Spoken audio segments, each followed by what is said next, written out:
Akalain mo, meron pa palang second shift si Joe Domingo.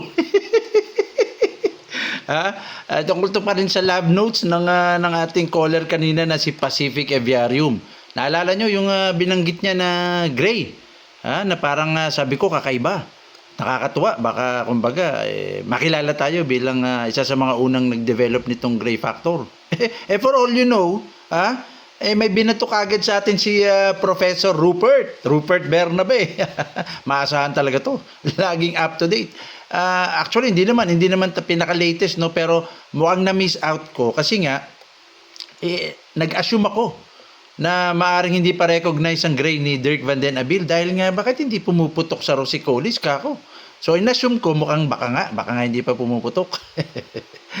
For all you know, na-recognize na yata a few years back pa. So may gray factor na po sa ALPS1 o rosicolis.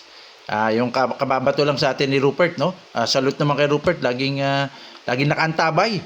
At ready magsabi ng pinaka-latest na update. So, meron na po na palang gray gene o gray factor na na-recognize ang ornithogenetics ni Dirk Van den Abil na gray factor or gray gene sa rosicolis.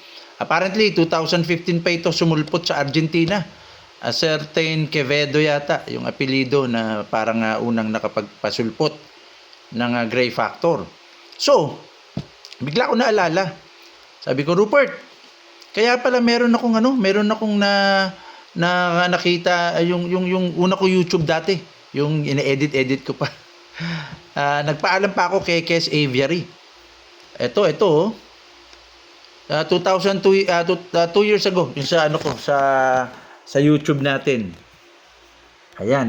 Teka lang, liwanagan naman natin na maayos. Ayun, kitang-kita ba? Ayun. Oh. Diba? Kes Aviary yan eh. Oh. Hindi ako nagkakamali. Tama. Oh, gray na gray. Rosicolis. Kasi sinabi ko nga na ang melanin ay nagpo-produce ng black, brown, at gray. At ito, bigla ko naalala. Kay Kes Aviary. So, nangangahulugan. Matagal-tagal na pala itong, itong gray gene or gray factor sa rosicolis. So dapat marami na rin naglulusutan na gray-green. Napag-usapan nga namin kanina ni Rupert. At nagtataka ko, bakit hindi pumuputok? Ang ganda ng dating ng gray eh. Di ba? Dahil ba sa rosicolis siya? Ang gaganda naman talaga ng rosicolis, matitibay pa. Di ba? So ibig sabihin, bakit parang hindi nabibigyan pansin? Yun, medyo nalungkot kami ni Rupert kanina, medyo naguhuntahan kami, no. Sayang kasi parang sumulpot yung gray gene sa atin dito unless hindi ko po sigurado, no. At hindi ko natanong din to kay Rupert. Kung may mga nagpadating ng mga rosicolis at hindi ko alam kung may nag-import ba na may kasamang gray or baka hindi halatang may nakapasok na gray, na mukhang gray-green kasi ang ang parang gray-green na lalabas. Sa unang tingin mo is parang malasinamon na mala palid ang datingan. Kumbaga parang mala-dilute. Meron na rin po palang dilute sa rosicolis, no. Mabilisan lang, may dilute na rin po sa rosicolis. Excuse me, At parang magkakahawig, parang lighter cinnamon, parang light pallid din ang dating. So, ayun.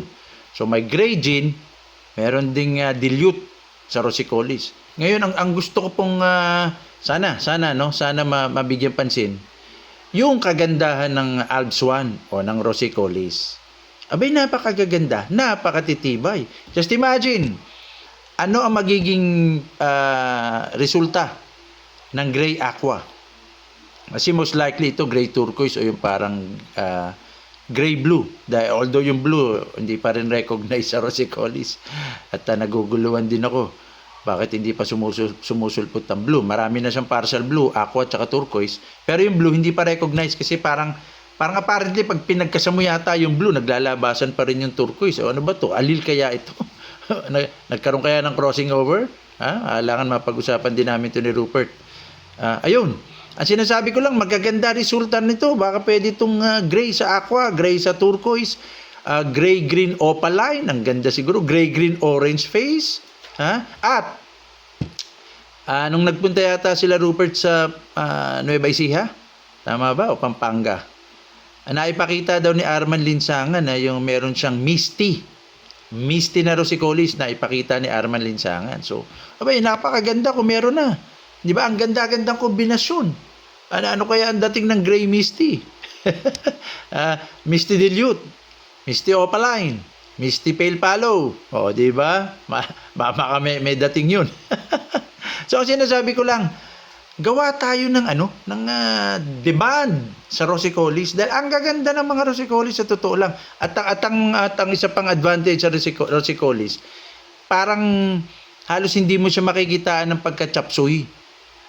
Tama, yun. So, hindi naman masasabing purist, pero madaling makitaan ng sabihin na lang nating cinnamon lang talaga. Pallid lang talaga. Dilute lang talaga. O mga pure dilute, pure pallid, pure cinnamon, o gray. Ibig sabihin, pag gusto niyo po magpalabas ng mga kombinasyon o gagawa pala kayo ng project, okay, yun, pwedeng gamitin yung salitang gagawa kasi magko-combine kayo ng iba't ibang mutation.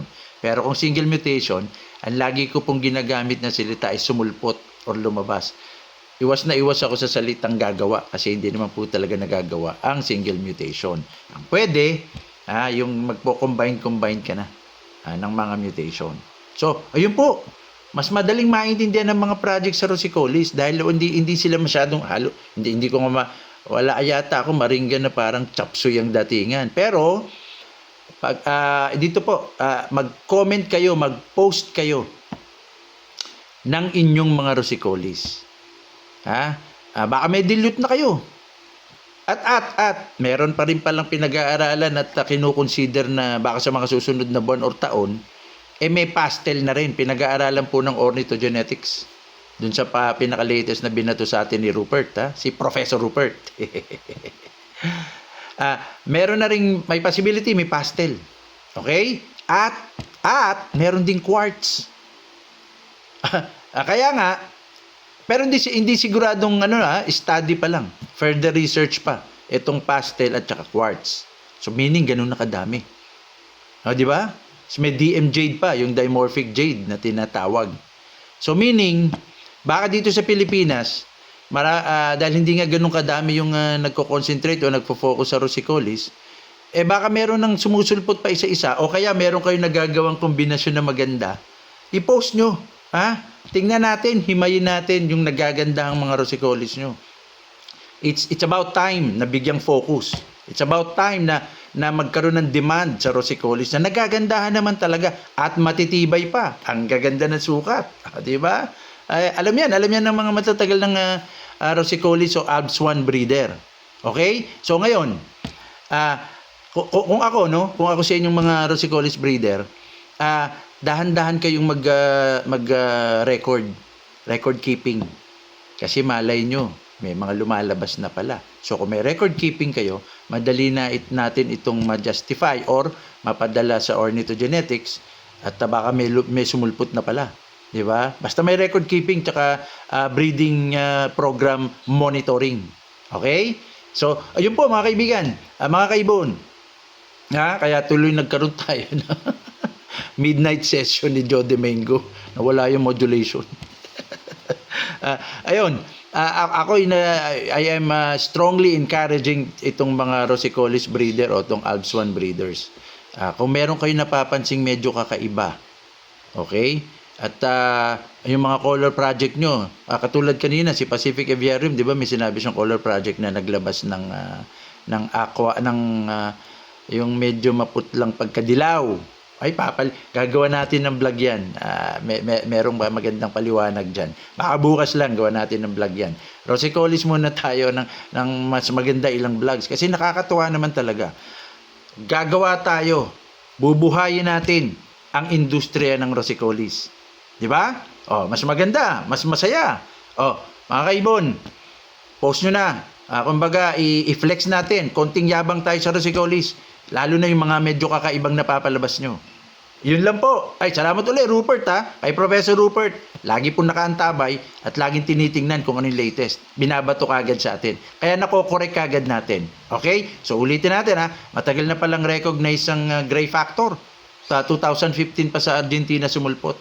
O kaya, ngayon pa lang, alam na natin may gray factor. Yung mga gray nyo, katulad yung kay Kes Aviary, ito ulit, ayan. Abay, recognize na pala. Tapos yung pinakita natin kanina, teka, kay Pacific Aviarium naman. Eto. O, ayan. Ayan yung gray niya, oh. Ayan, oh. O, di ba? O, yun. Flex na natin. Agad-agad. Himayin natin. Pakalatin natin. Bigyan natin ng demand. Hasta la vista.